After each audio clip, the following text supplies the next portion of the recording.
High, welcome to Babi's kitchen.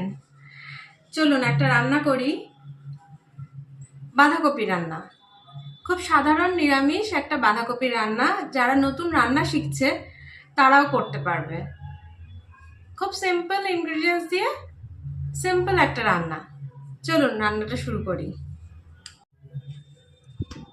রান্নাটা করতে আমাদের লাগছে ডুমো করে কাটা আলু, ডুমো করে কাটা টমেটো, খানিকটা কড়াইশুঁটি, আর আমি বাঁধাকপিটা একটুখানি ভাপিয়ে রেখেছি।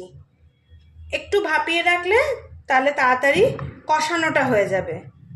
তো মেন ইনগ্রিডিয়েন্টস বলতে এটাই লাগছে। এরপরে আমি রান্না করতে করতে যে গুঁড়ো মশলাগুলো দেবো বা যে মশলাগুলো দেবো সেগুলো আমি রান্না করতে করতে দেখিয়ে দিচ্ছি।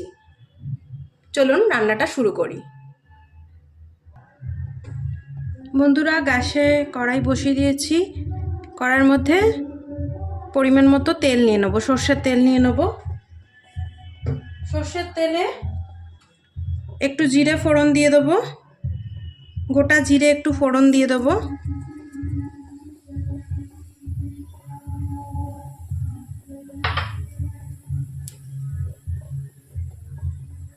একটু গোটা জিরে ফোড়ন দিয়ে দেবো, দিয়ে এর মধ্যে দুটো তেজপাতা দিয়ে দেবো।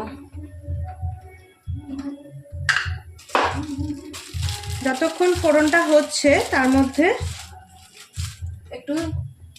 একটা তেজপাতা মতো ছিঁড়ে দিয়ে দেবো। এবার ফোড়নটা একটুখানি হয়ে গেলে ভাজা জিরের যে গন্ধটা বেরোবে, তখন আমরা ডুমো করে কেটে রাখা আলুটা দিয়ে দেবো। ডুমো করে কেটে রাখা আলুটা দিয়ে দেবো।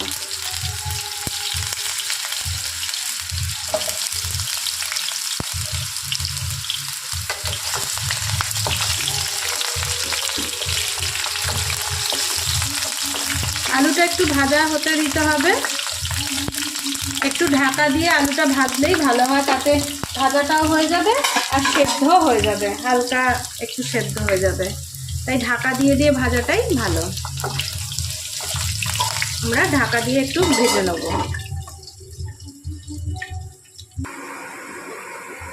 আলুটা ভাজা ভাজা হয়ে গেছে, দেখুন সুন্দর করে একটু লালচে ভাব চলে এসছে আলুর মধ্যে। আলুটা ভাজা ভাজা হয়ে গেছে।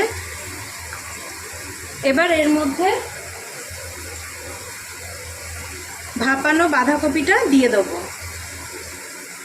এবার দেখুন বন্ধুরা, আমি এরকমভাবেই করি বাঁধাকপিটা। এটা চটজলদি হয়েও যায় আর খেতেও খুব ভালো হয়। আপনারাও এরকমভাবে করবেন, ভালো লাগবে। ভাপানো বাঁধাকপিটা দিয়ে খানিকটা নেড়ে ছেড়ে নেবো।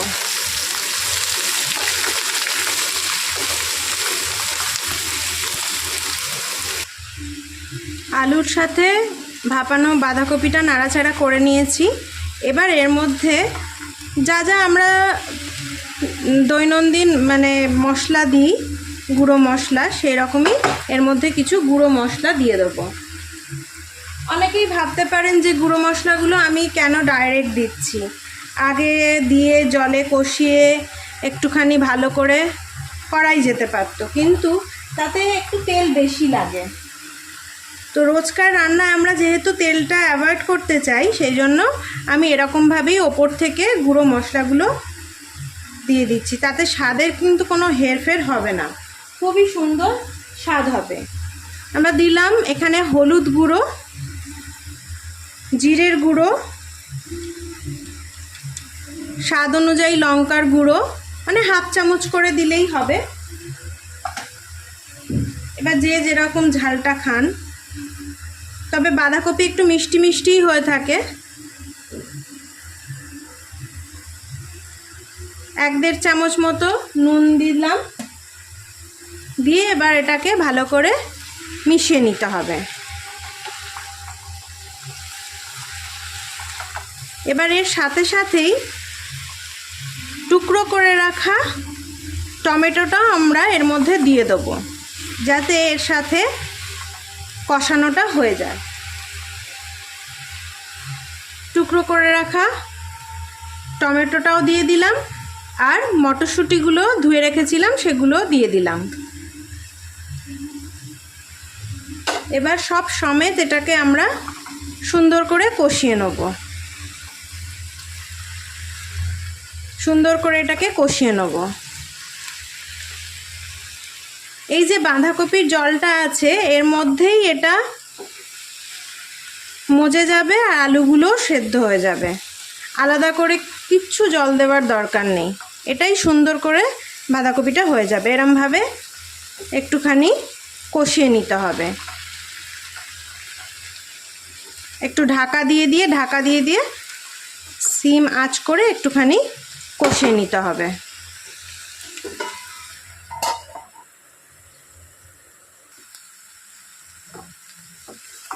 এরকম কষতে কষতে যখন টমেটোটা গলে এসছে তখন এর মধ্যে আমরা 1 ইঞ্চি মতো একটু আদা এই গ্রেটারে গ্রেট করে দেবো।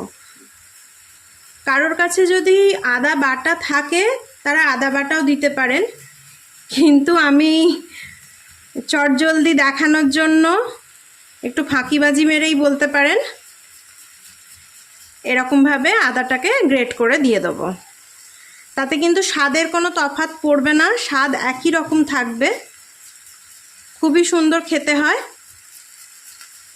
এরকমভাবে 1 ইঞ্চি আদাটা গ্রেট করে দিয়ে দেবো।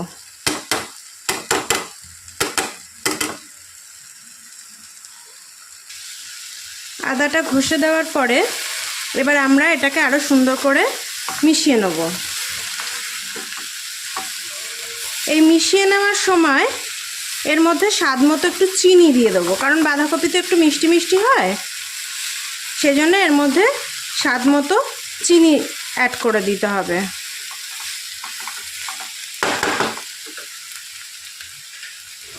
যে যেরকম মিষ্টি পছন্দ করেন সেরকমভাবে 1 চামচ 2 চামচ চিনি দিয়ে দিতে হবে। বাঁধাকপি যেমন একটু মিষ্টি মিষ্টি ভালো লাগে, নিরামিষ বাঁধাকপি, তাতে একটু চিনি দিতে লাগে। দেখুন এখন একটা সুন্দর গন্ধ বেরোচ্ছে, সব মশলাগুলোর সাথে আদাটাও ভাজা ভাজা মতো হয়ে আসছে। এবার এইভাবে একটুখানি এটাকে সিম করে গ্যাসের আগুনটা ঢাকা দিয়ে মজতে দিতে হবে। আর দেখুন আস্তে আস্তে কি সুন্দর আলুগুলো সেদ্ধ হয়ে গেছে, কিন্তু জল দিতে লাগেনি, জল ছাড়াই এরকমভাবে সেদ্ধ হয়ে গেছে। ঢাকা দিয়ে দিয়ে কষিয়ে কষিয়ে সুন্দর ওই ভাপানো যে বাঁধাকপির একটা জল মতো ছিল, আমরা কিন্তু জলও দিইনি, জল ছাড়াই আলুগুলো সুন্দর সেদ্ধ হয়ে গেছে। এবার এটাকে আরেকটু ঢাকা দিয়ে রান্না করতে হবে। এবার ঢাকাটা খুলে দেখে নেব। দেখুন সুন্দর গন্ধ বেরোচ্ছে আর হয়েও গেছে বাঁধাকপিটা। শুধু নামানোর আগে আমরা এর মধ্যে একটু গুঁড়ো গরম মশলা হাফ চামচ মতো গুঁড়ো গরম মশলা দিয়ে দেবো।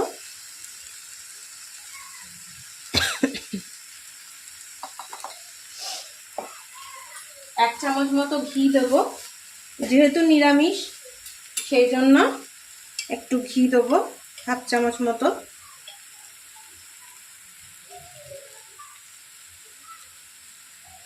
হাফ চামচ মতো ঘি দিয়ে দিলাম। নিরামিষ একটু তরকারিতে ঘি না দিলে হয় না, আর আমি তো ঘি নিজে ভীষণ পছন্দ করি,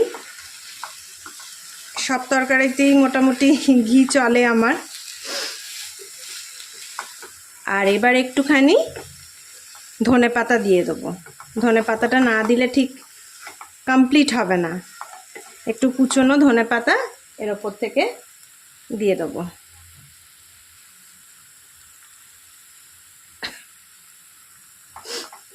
দিয়ে মিশিয়ে নেব। তৈরি আমাদের নিরামিষ বাঁধাকপি।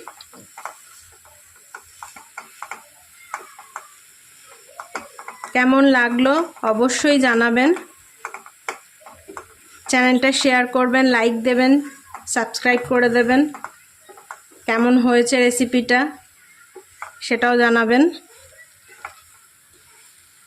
এবার আমরা নামিয়ে নেব বাঁধাকপিটা। আলুগুলো সেদ্ধ হয়ে গেছে, দেখে নিলাম। সুন্দর মাখা মাখা একটা হয়ে গেছে।